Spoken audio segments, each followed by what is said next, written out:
Sobat Dirumpel, selamat pagi. Weekendku tetap produktif, tetap kerja ya teman-teman ya. Di sini aku tengah mau bersihkan dapat project teman-teman ya. Kena bersihkan ini rumah macam disewa atau dibuat homestay, saya tak tahu lah ya. Hari ini aku tidak weekend karena ada kerjaan sambilan mocok ya teman-teman ya. Orang Jawanya kata mocok. Lumayan lah ya.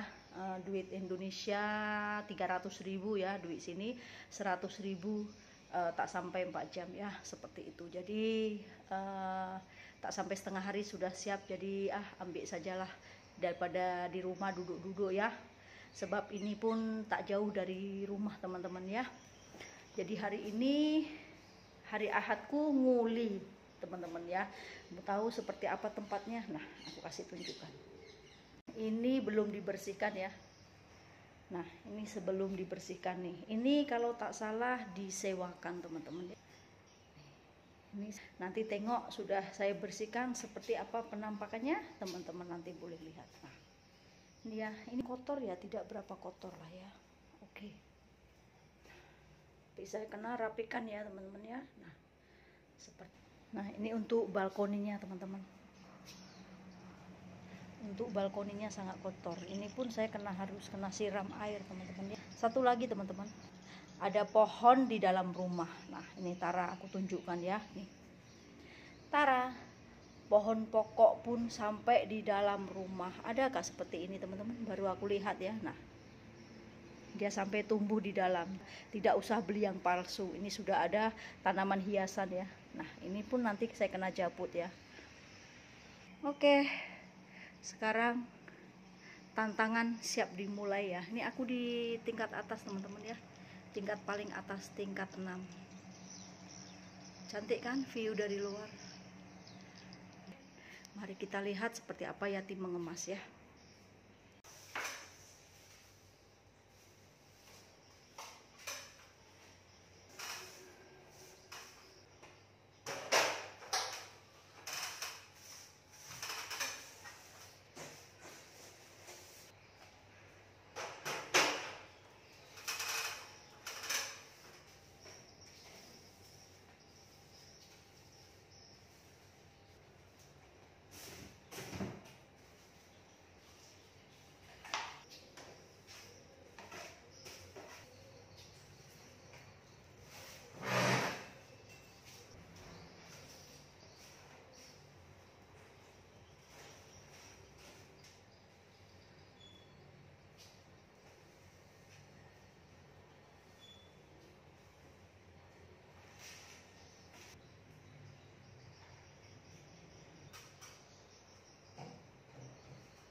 teman-teman, alhamdulillah saya sudah siap teman-teman ya.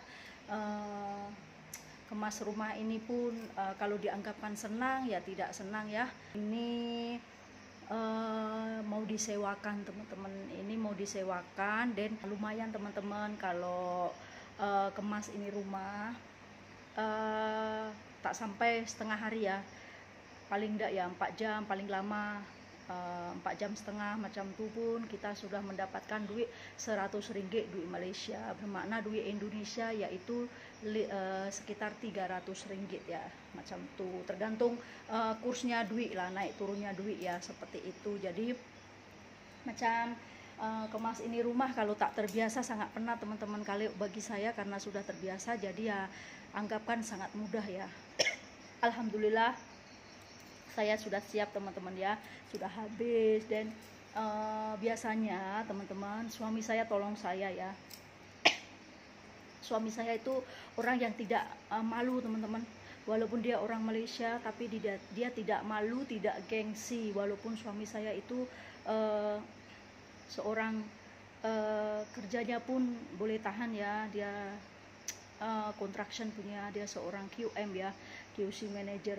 Jadi dia itu kalau tolong istri dia tidak gengsi teman-teman ya, dia pakar bina rumah punya rumah entah taman, entah apartemen, entah kondominium tingkat berapa, 50 lebih di atas itu pun suami saya boleh buat ya. Kerjaan dia memang seperti itu, dia spesialisnya untuk cek bangunan, apapun fisik dia.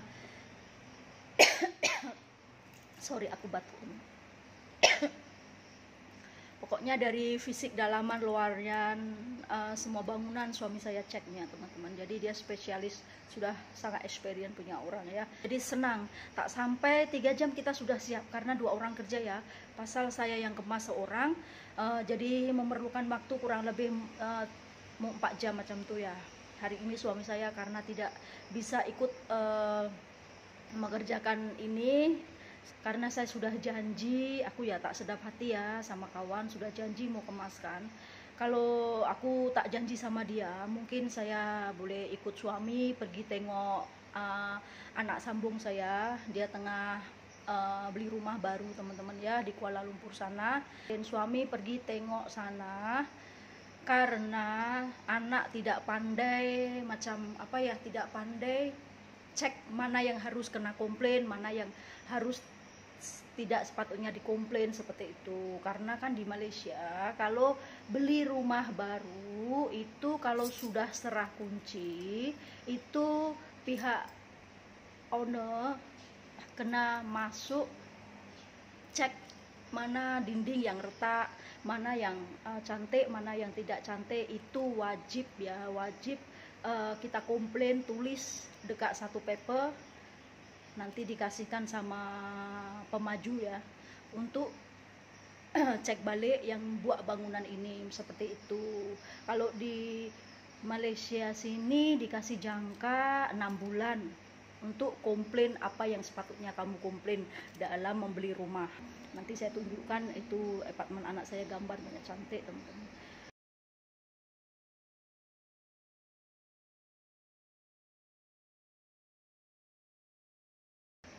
Harga pun bukan mahal ya di Malaysia ini. Kalau tidak gaji tinggi kemungkinan besar tidak dapat ambil loan ya, macam tu, karena gaji pun disimak juga ya. Seperti itu yang saya dengar dari suami lah.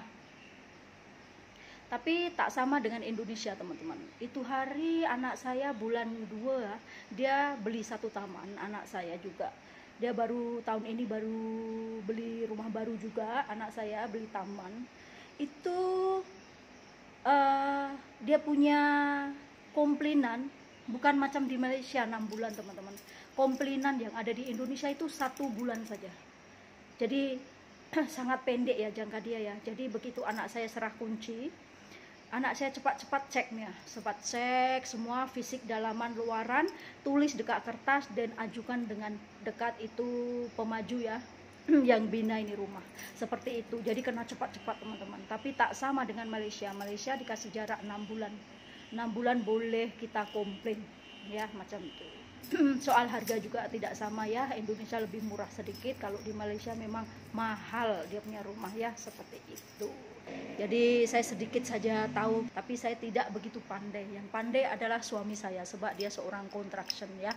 Oke lah teman-teman ya, di weekendku hari Minggu saya tidak leha-leha goyang kaki di rumah ya. Saya ada activity juga, yaitu apa ya namanya ini, kalau Jawanya cakap sambilan itu bahasa Jawanya apa ya, mocok, mocok satu rumah. Dan jangan sia-siakan ya teman-teman ya, selagi kita mampu, kita kuat bekerja, bekerjalah ya, jangan malu dengan pekerjaanmu ya. Apa yang kau kerjakan itu jangan malu, sebab kita tidak mencuri, sebab kita tidak merugikan orang lain ya. Dengan adanya pekerjaan yang hina seperti ini ya, kemas-kemas ini, tidak semua orang mental kuat teman-teman. Mental kuat, tenaga kuat, tidak semuanya memiliki kelebihan itu ya. Jadi karena dengan adanya kerja yang hina seperti ini nih ya, kita bisa mendapatkan apa yang kita inginkan. Awak ingin beli rumah, awak ingin beli tanah, awak ingin hidup yang layak, awak ingin punya simpanan banyak dekat bank untuk pensiun awak kelak.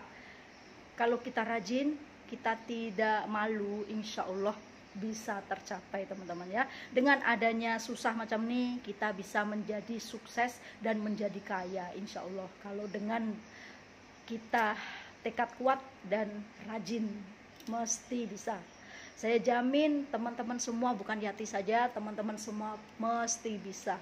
Tapi dengan syarat jangan malu dengan pekerjaanmu, itulah syarat ya. Dan pandai simpan duit, pandai aturkan duit, jangan simpan emas ya.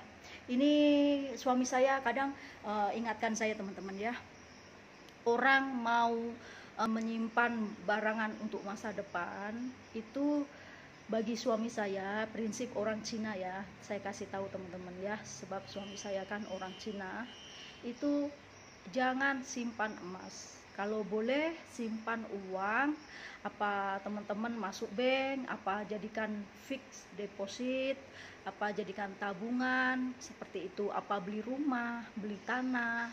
Nah itu bagus, properti yang bagus, tapi jangan simpan emas. Kalau teman-teman mau menabung simpan emas, bagi saya dengan suami saya tidak tidak sesuai untuk saya. Sebab apa, emas itu naik turun teman-teman, kadang turun kadang naik ya. Jadi lebih banyak kita rugi daripada kita untung. Kalau teman-teman ada duit, lebih baik simpan bank atau teman-teman buat fixed deposit, bagus. Jadi kita makan dengan faedahnya saja, dan pokok dia kita simpan di bank. Itulah cara saya menabung ya teman-teman ya. Suami ajarkan saya seperti itu. Kalau kita sudah punya emas, sudah ada leher, telinga, cincin, rantai tangan, sudah cukup. Jangan beli yang lebih dari itu, karena sudah cukup kita pakai, sudah cukup teman-teman ya. Kalau ada lebih, baik kita simpan bank. Seperti itu prinsip saya dengan suami saya ya.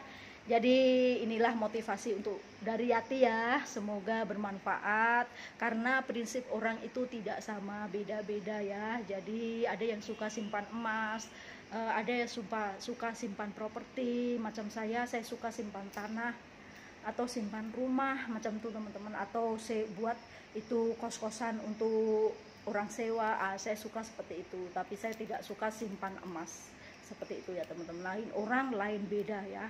Jadi dari pendapat Yati ini teman-teman bisa ambil baiknya, buang tidak baiknya ya. Jadi kalau saya silap cakap, silap ngomong, mohon minta maaf dan dimaafkan, karena orang itu tidak luput dari kesalahan. Oke, jadi saya akhiri dulu ya sharing dari Derumpil ini. Semoga bermanfaat dan menginspirasi teman-teman semua ya. Dikala kita sehat, bekerjalah semampu mungkin, sekuat mungkin. Jika kita sudah tua tidak bisa bekerja, kita sudah menikmati hasil dari kerja keras kita, seperti itu ya. Oke, saya akhiri. Terima kasih. See you, bye-bye.